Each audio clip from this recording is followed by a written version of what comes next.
Assalamualaikum warahmatullahi wabarakatuh. Ketemu lagi dengan saya Nadia Elsa Putri. Kali ini kita akan membahas tentang inti dari entrepreneurship atau kewirausahaan itu sendiri. Baiklah, ayo disimak penjelasan berikutnya. Nah, apa itu transformasi kewirausahaan? Transformasi kewirausahaan adalah suatu sistem perubahan pola dan cara menjalankan suatu usaha dari sistem sebelumnya yang pernah ada yang bertujuan memudahkan untuk menjalankan suatu wirausaha. Nah, apa saja tahapan jenis transportasi kewirausahaan? Yang pertama ada transportasi pola pikir, yaitu merubah pola lama dengan pola yang baru. Di sini pola pikir juga disebut dengan mindset atau paradigma, yaitu sebuah transportasi pemikiran, sikap, motif, semangat, dan karakter yang lama untuk berubah menjadi seseorang yang berpikiran sama dengan seseorang entrepreneur yang cerdas.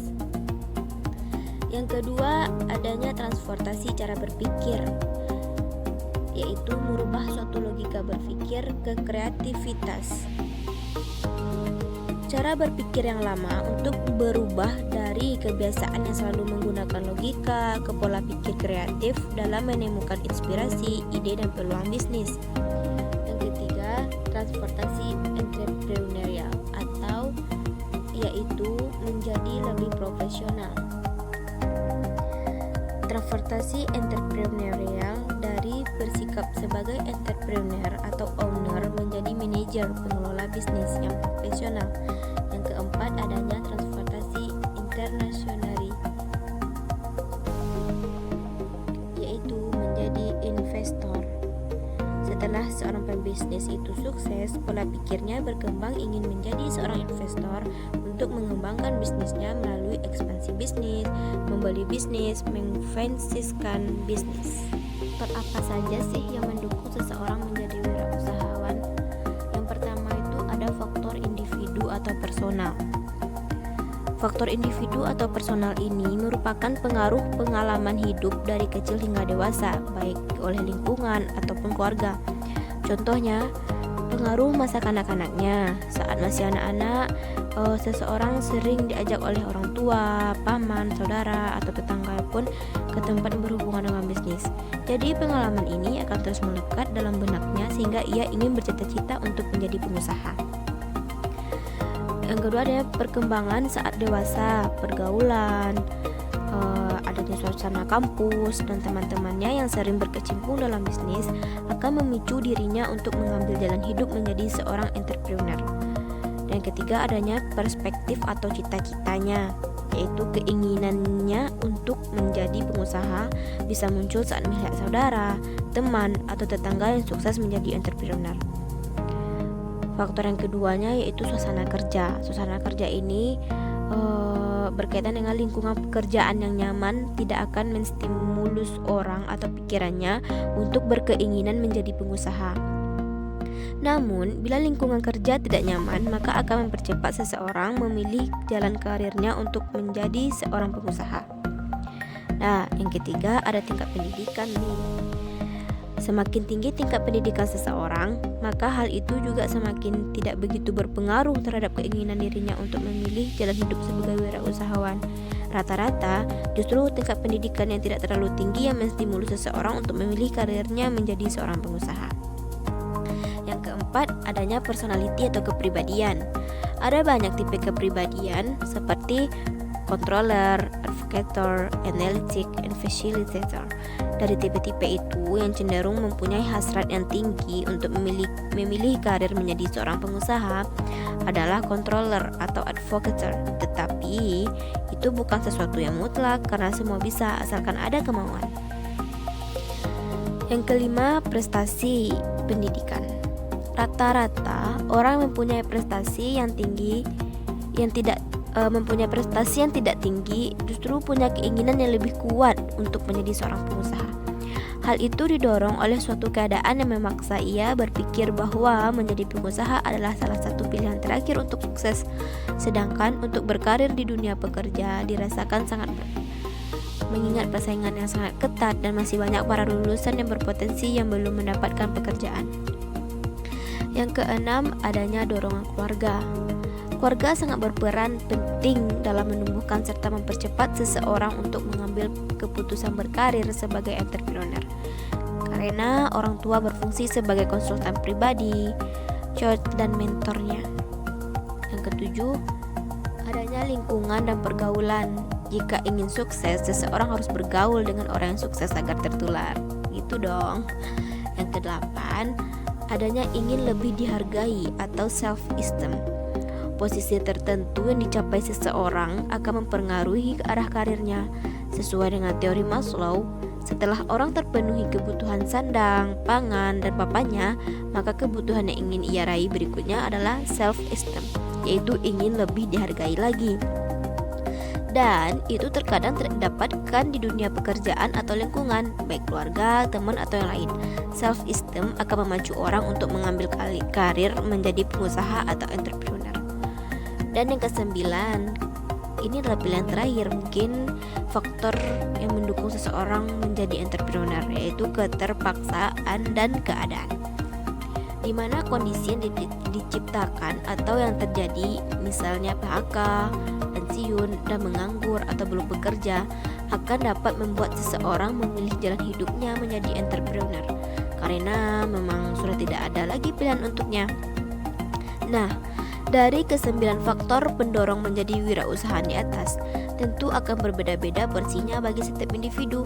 Semakin besar mempengaruhi keputusan individu, maka faktor itulah yang akan dominan sebagai pendorongnya untuk memilih jalan hidup sebagai usahawan atau pengusaha.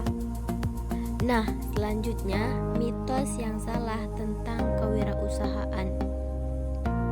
Yang pertama, menjadi wirausaha yang sukses adalah bakat. Nah, di sini saya akan menjelaskan menjadi wirausaha yang sukses adalah bakat. Salah satu mitos yang salah tentang kewirausahaan adalah pernyataan tersebut.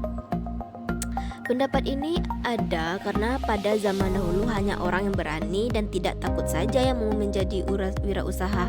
Namun pendapat tersebut keliru karena menjadi wirausaha yang sukses itu tergantung pada kemampuan mengatasi dan mengelola risiko. Jadi tidak benar bahwa menjadi wirausaha itu harus karena bakat. Dan yang kedua, menjadi wirausaha ini adalah faktor keturunan. Nah, belum tentu dong seorang pedagang punya anak yang menjadi pedagang juga. Namun yang pasti orang tua pedagang tersebut cenderung menginginkan anaknya menjadi pedagang. Tapi ini tidak bisa menjadi hal yang mutlak dong untuk menjadi wirausaha ini, faktor keturunan. Dan selanjutnya, menjadi wirausaha membutuhkan modal yang sangat besar. Iya ya, ini merupakan mitos yang keliru karena modal bisa diperoleh dari mana saja, asalkan halal ya. Salah satunya bekerja sama dengan pemilik modal, bisa juga meminjam uang ke bank. Akan tetapi meminjam uang ke bank dikhawatirkan kita terjerumus lagi ke dalam riba, dan merupakan salah satu dosa besar ya kan. Nah, setiap orang berpikir bahwa dengan modal besar akan didapat hasil besar pula sesuai dengan harapan mereka.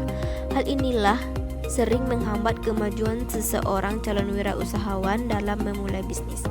Sesungguhnya, dengan modal semakin besar, maka kita akan dihadapkan dengan tanggung jawab semakin besar pula. Jika kita masih ragu dan ingin memulai sebuah usaha, sebaiknya kita memulainya dari dasar dengan melakukan yang bisa kita lakukan. Nah, yang keempat, menjadi wirausaha harus mempunyai peluang yang baik. Padahal peluang itu didapat setelah Anda meneliti, terjun ke lapangan, dan sering mengamati pasar atau industri terlebih dahulu, baru dihubungkan dengan personality atau kepribadian kita. Untuk itu, putuskan mencari wirausaha, lalu cari dan temukan peluang emasnya. Seperti kata orang-orang, peluang dan kesempatan milik orang yang mau berusaha. Nah, yang kelima, menjadi wirausaha itu harus nekat. Gimana ya? Memulai suatu usaha bisnis jika tidak didasari dengan pengetahuan dan perencanaan cukup, pasti akan memiliki potensi gagal cukup tinggi ya kan. Mungkin mitos wirausaha yang salah satu ini lebih tepat jika hal ini dikatakan sebagai tekad. Untuk memulai usaha, kita harus mempelajarinya, merencanakan langkah-langkah yang diperlukan untuk mengurangi penghambat, dan yang terakhir adalah keyakinan dengan tekad bulat bahwa kita dapat melakukannya. Maka kita akan benar-benar dapat melakukannya. Dan selanjutnya hanya wirausaha yang beruntung yang bisa berhasil. Nah, di sini keberuntungan bisa kita dapatkan dengan beribadah dan berdoa kepada Tuhan Yang Maha Esa. Oleh sebab itu, kuatkan hubungan kita dengan Sang Pencipta agar usaha kita dapat berhasil dengan lancar.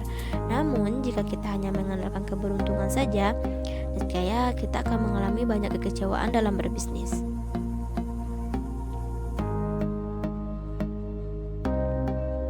Nah, seperti yang telah disebutkan tadi, bahwa diperlukan pengetahuan dan perencanaan yang cukup matang untuk memulai bisnis agar berhasil. Oke?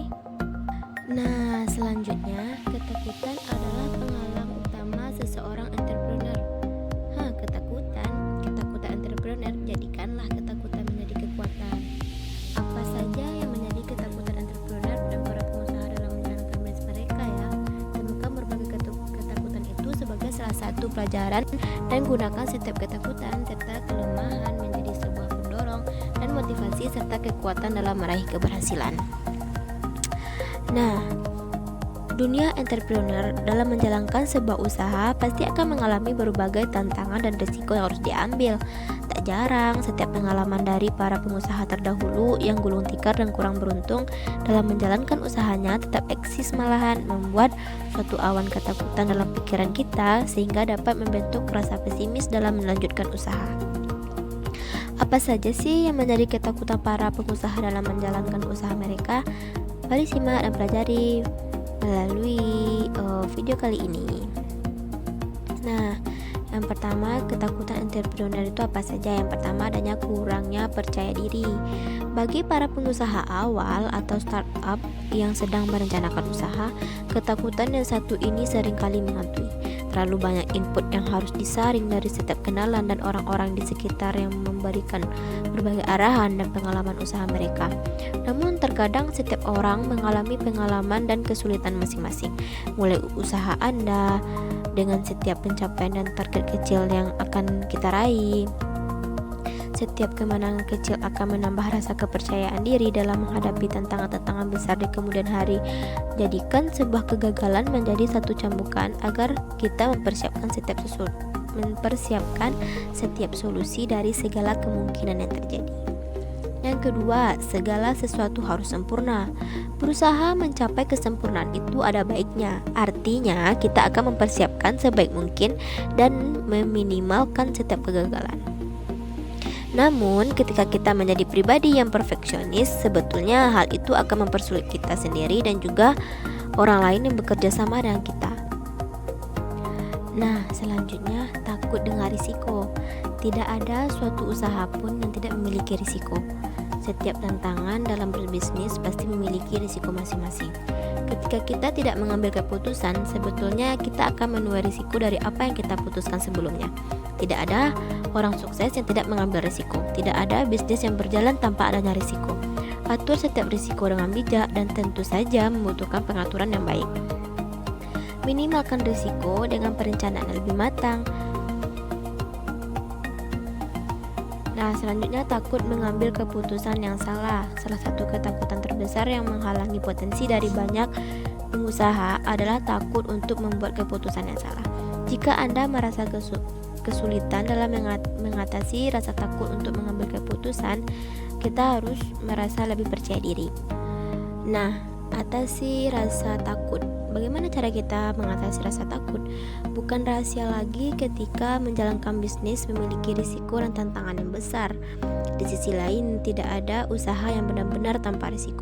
Banyak bisnis besar juga memiliki tingkat pergantian pegawai yang tinggi. Beberapa pekerjaan korporat dengan gaji besar tidak lagi memberikan stabilitas dan keamanan yang sebelumnya mereka tawarkan. Bila kita memiliki jiwa dan kemampuan wirausaha, jangan biarkan rasa takut menghambat kita dalam mendirikan bisnis impian. Oke? Nah, selanjutnya tahapan-tahapan menjadi wirausahawan yang cerdas. Seorang entrepreneur haruslah memiliki pemikiran yang cerdas.